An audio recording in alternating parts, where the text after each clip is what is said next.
saxara cuntay ama saa u taqaanaan xaar dadka qaar baan aqoonin inay gabadhii yareed saxara cuntay gabadhaasna lagu qasbay oo jacayl awgee u cuntay marka ma rabna inaan naga sii faahfaahino ma rabna inaan sii sharaxno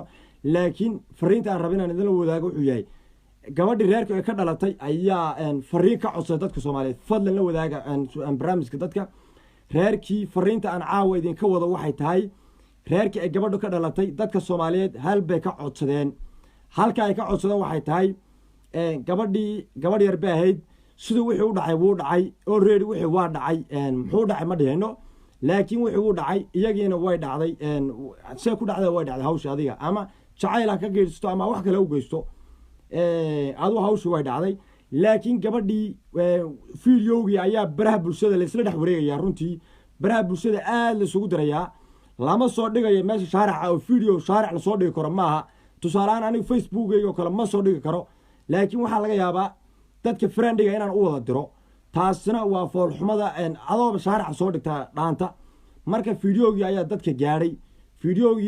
dadka gaadhay runtii waxaan ka codsanaynaa dadka Soomaaliyeed reerkii waxay idin ka codsadeen fiidiyoogaas ciddii haysa inay iska dhiliido cid kaleetana kaas weeyaan ninka gabadha ceebeeyay ee madow gabadha uu ka wen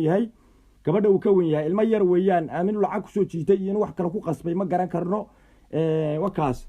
waan ka gudbaynaa sawirkiisa oo ku soo celi doonaa laakiin ninkaas ma rabno inaanu anaga kaga hadno waa in uu ka noqdaa tukaan baar leh dadka Soomaaliyeed sababtoo ah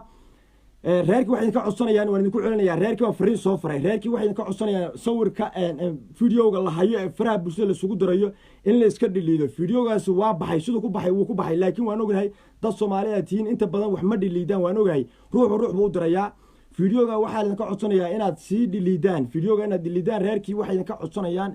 iyo anigu aan idin ka codsanayaa cidda haysa inay iska saarto oo ina ruux kale u dirin